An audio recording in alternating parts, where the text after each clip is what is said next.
Hello, welcome to my vlog. আজকে আমরা কাজিনরা মিলে চলে এসেছি ছোট্ট একটা পার্কে। আজকে ঘুম থেকে উঠতে অনেক লেট হয়ে গিয়েছিল। আমরা সকাল 11টার সময় সবাই ঘুম থেকে উঠেছি। ঘুম থেকে উঠে চিন্তা করলাম যে কোথাও না কোথাও যাওয়া যাক।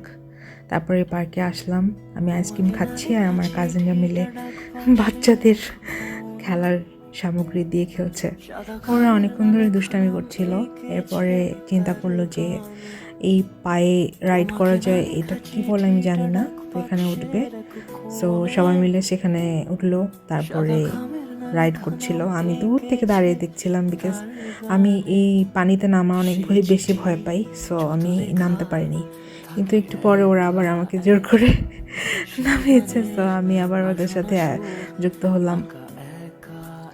আমি রাইড করতে করতে সামহাও ভয় পাচ্ছিলাম যে যদি ডুবে যায় তখন কী হবে, আমি তো সাঁতার পারি না। কিন্তু আমার আশেপাশে আমার কাজিনরা সবাই মিলে আমাকে সাহস দিচ্ছিল যে না, কিচ্ছু হবে না, তুমি রাইড করতে পারো। অ্যান্ড দেন একটু পর আমি এখান থেকে নেমে গেলাম, বিকজ আমি অনেক বেশি ভয় পাচ্ছিলাম। এরপর পানির উপরে থাকা ছাউনির নিচে কিছু বসার জায়গা আছে, ওখানে আমার কাজিনরা বসে আছে। আমি ওখানে গেলাম, ওদের কাছে চারপাশটা অবজার্ভ করছিলাম। একটু পরে আমরা পার্ক থেকে বের হয়ে ধরলা ব্রিজের দিকে রওনা হলাম, এবং চারদিকের পরিবেশটা অনেক সুন্দর ছিল। এই তো এটাই হচ্ছে ধরলা ব্রিজ। ধরলা ব্রিজের শেষ মাথায় হাঁটার জন্য দুদিকে অনেক বড় রাস্তা আছে, এবং এখানে ফুচকার দোকান আছে, তারপরে ফেরিওয়ালা আছে, নৌকা আছে, স্পিড বোট আছে। এরপর আমার বোনরা ওরা বাবল দিয়ে খেলছিল, অনেক মজা পাচ্ছিল। এর মধ্যেই আকাশ মেঘলা হয়ে আসাতে আমরা সবাই মিলে সেখান থেকে চলে আসি। আমরা অনেক বেশি ক্ষুধার্ত ছিলাম। বৃষ্টি আসবে আর বৃষ্টির পানিতে হাত ভেজাবো না, তা তো হতে পারে না। যেহেতু আমরা সবাই মিলে ক্ষুধার্ত ছিলাম, তো আমরা ভাবলাম যে কোথাও একটা বসে খাওয়া যাক, কিন্তু কেউই ভারী কোনো খাবার খেতে রাজি না। সবাই ফুচকা খেতে চায়। ফুচকা খেয়ে কাক ভেজা হয়ে বাসায় ফিরে দেখি সবাই একদম জোরদার পিঠা বানানোর আয়োজন চালাচ্ছে।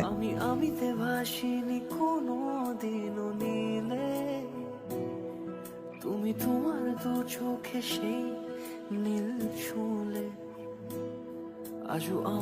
বানানো হচ্ছে শ্যামাই পিঠা এবং পুলি পিঠা, নারকেল পুলি। আমার ইচ্ছা হচ্ছিল ওদের সাথে আমিও যোগ দিই, বানানোর চেষ্টা করি, কিন্তু সারাদিন পর এত বেশি টায়ার্ড ছিলাম যার কারণে আমি আর হাত লাগাইনি। এই তো পিঠাগুলো বানানোর পরে এখন তেলে ভাজা হচ্ছে, এবং পাশের কড়াইতে কাঁঠালের বিচি ভাজা হচ্ছে, এটা দিয়ে ভর্তা হবে। রাতে নারকেল পানি, নুডলস আর পিঠা খেয়ে ঘুমিয়ে পড়লাম। ভোরবেলা ঘুম থেকে উঠতে হবে, আমরা সবাই মিলে নদীর ধারে ঘুরতে যাব। সকাল সকাল ঘুম থেকে উঠে ব্রেকফাস্ট করে সবাই মিলে রওনা দিয়ে দিলাম।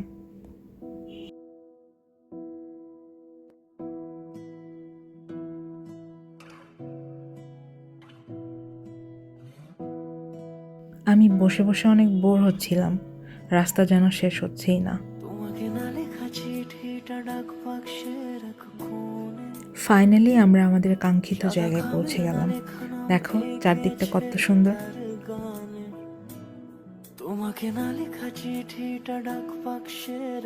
এখানে নদীর ধারে ছোট ছোট অনেকগুলো খাবারের দোকান আছে, যেখানে সিঙ্গারা, সমুচা, ভাত এবং নানান ধরনের মাছের আইটেম ছিল।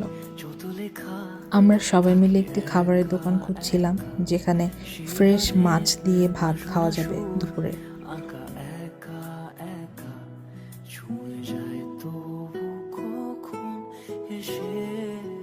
দুপুরে লাঞ্চ করার জন্য আমরা এই দোকানটা বেছে নিলাম।